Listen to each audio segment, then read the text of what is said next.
Now we are going to discuss complex permanent tissue. Earlier we have discussed simple permanent tissue and their types. Complex permanent tissue may be defined as group of more than one type of cells having a common origin and working together as a unit to perform one common function. Thus it is clear from its definition that complex permanent tissue consists of more than one type of cells, whereas in simple permanent tissue consists of only one type of cells. So this is difference between simple permanent tissue, which consists of one type of cells, whereas complex permanent tissue consists of more than one type of cells. Complex permanent tissue is of two types, xylem and phloem. Xylem and phloem together they are also known as vascular tissue, which constitute a vascular bundle as they transport food and water to the various parts of plant. Xylem transport water from roots to the various aerial parts of the plant, whereas phloem transfer food from leaves to the various other parts of plant. So we are going to start with xylem now. The word xylem has been derived from Greek word xylose or xylon, which means wood. Xylem is a part of woody structure of a tree. Xylem consists of four cells. It consists of four types of cells: tracheids, vessels, parenchyma and xylem fibers. So these are the four different types of cells which are present in xylem. That's why it is called complex permanent tissue. Xylem is involved in transport of water from roots to various other parts of plant. Thus we can say that xylem is the chief conducting tissue for vascular plants, responsible for conduction of water and inorganic solutes. Now we will discuss four elements which are present in xylem one by one. First of all, we are going to discuss tracheids. This is a diagram of tracheids. Tracheids are elongated tube-like structures. These are dead cells. Their walls are hard and lignified. Walls has deposition of lignin.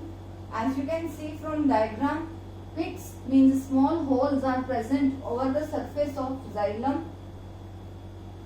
Due to lignified walls, it has narrow lumen. So these are the characteristics of tracheids. They have elongated tube-like dead cells. Walls are hard and lignified. Because of lignified walls, lumen is very narrow or it is absent. Pits are present over the surface. Next element which is present in xylem is xylem vessels. The cells of vessels are placed upon one another and their end walls are either absent or have perforation. This is one cell of xylem vessel.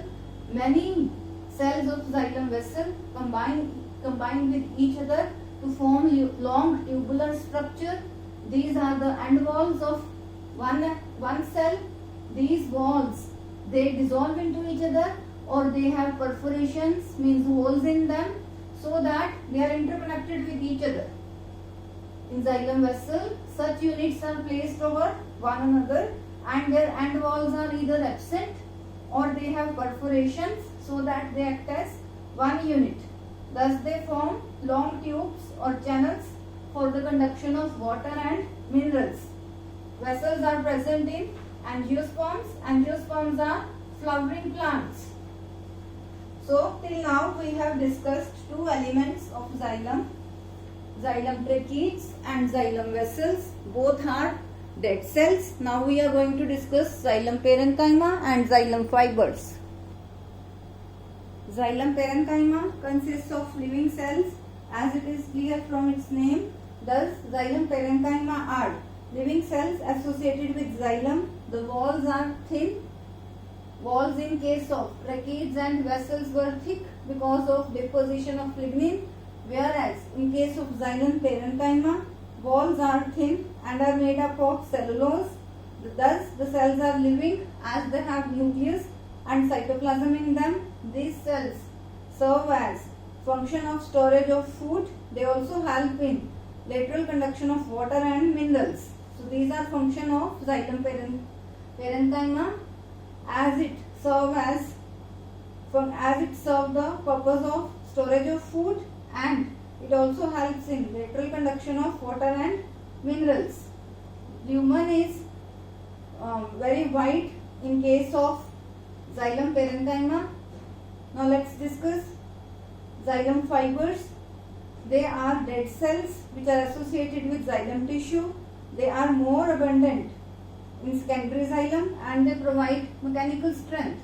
The function of xylem fibers is to provide mechanical strength. They are dead cells. They have extremely thick walls and they bear narrow lumen. इनकी walls बहुत thick होती हैं and जो lumen है वो बहुत narrow है. So these are characteristics of tracheids, vessels, parenchyma and fibers. Only xylem parenchyma are living cells, whereas tracheids, vessels and fibers are dead cells.